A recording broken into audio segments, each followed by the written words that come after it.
పల్నాడు జిల్లా నర్సరావుపేట మండలం కేసానపల్లి సమీపంలోని ఎల్టీ నగర్ వద్ద ఉద్రిక్తత. కేసానపల్లిలో జరిగిన టీడీపీ వైసీపీ వివాదాలకు స్థానిక వీఆర్ఓ కారణమంటూ ఆరోపిస్తున్న మహిళలు. భారీగా నిలిచిపోయిన ట్రాఫిక్.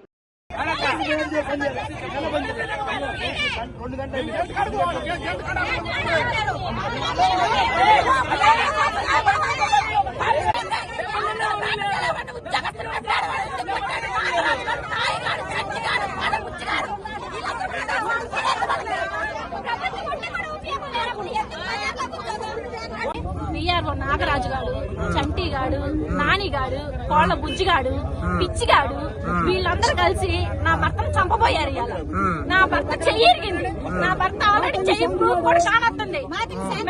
వాడు మాతకి శాంతిగాడు కూడా వాడింత లేడు, భూమి పెద్ద లేడు. వీళ్ళందరూ కలిసి వైసీపీ పార్టీ వాళ్ళు నా భర్త టీడీపీ నాయకుడైన మండల ప్రెసిడెంట్ అయినా గానీ వాళ్ళు కాపగాసి నా భర్తను కొట్టారు. ఆయన వాడు సురేష్ గాడు, తాయిగాడు, కోళ్ళ బుజ్జిగాడు, నానిగాడు, పిచ్చిగాడు వీళ్ళందరూ సిక్కినం గాడు వీళ్ళందరూ ఉన్నారు. ఎందుకు కొట్టారు నా భర్తని? నా భర్త ఏమైనా చేశాడా? నిన్నేమన్నా అన్నాడా? రేపు విఆర్ఓ నాగరాజుగా నిన్నేమన్నా చేశాడా? నా భర్త చెప్పరా, నిన్నేమన్నా మాట్లాడాడా? నువ్వు ఎందుకు కొట్టా? గవర్నమెంట్ పదవిలో ఉండి కూడా నీకు ఆ మాత్రం జ్ఞానం ఉందంటరా? నేను కొట్టలేక, నేనేమన్నా మాట్లాడలేక ఎందుకున్నా? మేమందరూ ఇప్పుడు రిటైర్ ఇక్కడ. నువ్వు కొట్టడం వల్లేగా కేవలం. అదే నా భర్తకే ఉన్నాయి. దేవుడు బాధ్యత. ఈ పార్టీ ఏమన్నా వచ్చిందా? జనాలు ఏమన్నా ఎవరు న్యాయం చేస్తారా? ఇద్దరు చిన్న పిల్లలకి కొట్టాల్సినంత పని ఉంది. వైసీపీ పార్టీలో మీరే కొట్టారు,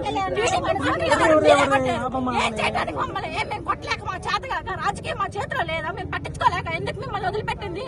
ప్రశాంతంగా అందరం ఉండాలి, కొట్టుకోకూడదు. మెల్లకుండా ప్రశాంతంగా అందరం కలిసి మెలిసి ఉండాలి. ఊళ్ళో నుంచి పోయిన వాళ్ళు వచ్చారు. మేమైనా కొట్టిపోయారా? మీరు ఏమైనా జరిగితే పోయారా? ఎందుకు కొట్టారు? ఇప్పుడు మీరు నాకు న్యాయం కావాలి. వాడు నాగరాజు గాడు, వాడు విఆర్ఓ ఇంటి కూడా వాడు కర్రెత్తి నా భర్తను కొట్టాడు. వాడు చంటిగాడు, బుజ్జిగాడు, వాడు తాయిగాడు అందరు రావాలి. వాళ్ళందరూ సరెండర్ అవ్వాలి.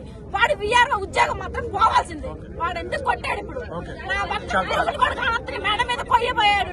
నా కొడుకు విక్రాంతి కొడుకు చెయ్యి సంపపోయారు. వాడు ఇప్పుడు సాగు బతుకులో ఉన్నాడు. ఎవరిని బతికిస్తారు వాడిని? వాడు కత్తి పెట్టి సంపపోతే వాడు తప్పించుకొని వచ్చాడు. మా కొడుకు చిన్నగాన్ని కొట్టుకోడు. వాడు గోళ్ళంటి దూకి పడి వచ్చినా కానీ వాడు సాగు బతుకుంటే మేము బతికించుకున్నాం. అయినా వాడిని పోయి కొట్టలేదు మేము. ఎందుకు? ఇంతమంది ఉన్నా కానీ